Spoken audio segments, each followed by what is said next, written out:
Mrs. Dursley of number 4 Privet Drive were proud to say that they were perfectly normal, thank you very much. The bright sunlight from the darkness of the movie house.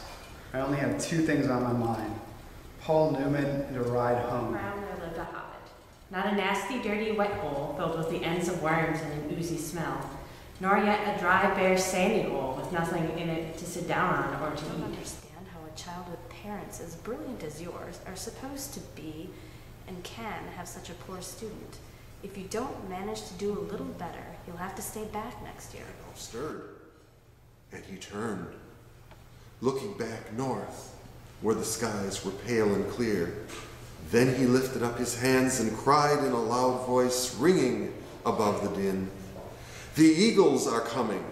And many voices answered, crying, "The eagles are coming! The eagles are coming!" So elastic, watching its progress with curiosity and delight. As I stood at the door, on a sudden I beheld a stream of fire issue from an old and beautiful oak, which stood about 20 yards from our house. And so soon as the dazzling light vanished, the oak had disappeared, and nothing remained. It ends, until 7 times the years in which he tormented us have passed. We shall not tire of watching him. Where you drink the tea of the breasts of the spinsters of Utica. I'm with you in Rockland, where you pun on the bodies of your nurses, the harpies of the Bronx. I'm with you in Rockland, where you scream in a straitjacket that you're losing the game of the actual ping-pong of the abyss. Things I could tell them, things I wish they would change, but they don't want to change. Life here is so orderly, so predictable, so painless. It's what they've chosen.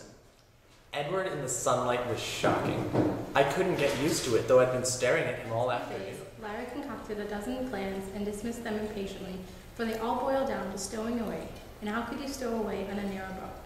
To be sure, the real voyage would involve a proper ship, and she knew enough stories to expect all kinds of hiding places on a full-size brown paper bag. He tried another poem, and he called it Absolutely Nothing, because that's what it was really all about. And he gave himself an A and a slash on each damned wrist, and he hung it on the bathroom door, because this time he didn't think he could reach the kitchen. The hell is that? It's my fox hat. Your fox hat? Yeah, Pudge, my fox hat. Why are you wearing your fox hat, I asked. Because no one can catch the motherfucking fox. Jasper told me that it was normal to spend one's year shaking off the friends of one's first, and it happened as he said. Most of my friends were those I had made through Sebastian. Together we shed them and made no others. Compliments to Professor Snape and begs him to keep his abnormally large nose out of other people's business. Snape froze. Harry stared, dumbstruck at the message. But the map didn't stop there. More writing was appearing. Do not worry. Though I said absurd just now, I did not mean it. I think well of you, and of the others. It is no small feat to have come so far, and through such dangers, still bearing the ring. The most had gone by. That could be accounted for by shock and anger, by checking what everyone else thought to be valuables, his cufflinks, his cash, his tools. But he knew no more time than could be overlooked. He had to call the police. He worked himself up. He paced briefly, drew his breath in and out rapidly, and when the operator answered, his set voice on edge. "My home has been broken into. I need the police." But are old enough to read. "We," I quip-quoted, "medieval mariners have placed in this bottle. If," she repeated, "you don't have a pencil, but are old enough to read and write, this is what the guy means. Isn't it, you dope? Scratch the numbers somehow on the roadside. With your little claws, Lolita."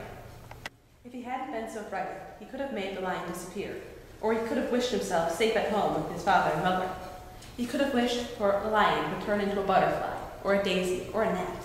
He could have wished the many things, but he panicked, and he couldn't think carefully. "I wish I were a rock," he said, and he became Before a rock. Tito and Pedro knew it, along with John and Chencha, they were the only ones left on the ranch.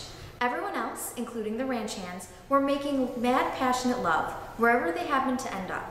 Some under the bridge between Piedras Negras and Eagle Pass. The more conservative in their cars hastily pulled over to the side of the road. The rest wherever they could. Any spot would do. That she was only matter. The rest of her must be recycled too. I believe now that we are greater than the sum of our parts. If you take Alaska's genetic code and you add her life experiences and the relationships she had with people, and then you take the size and shape of her body, you do not get her. There's something else entirely. There's a part of her greater than the sum of her knowable parts. And that part has to go somewhere because it cannot be destroyed. This does end up being my last letter. Please believe that things are good with me. And even if they're not, they will be. Last scene of all, That ends this strange, eventful history. A second childishness and mere oblivion. Sans teeth, sans eyes, sans taste, sans everything.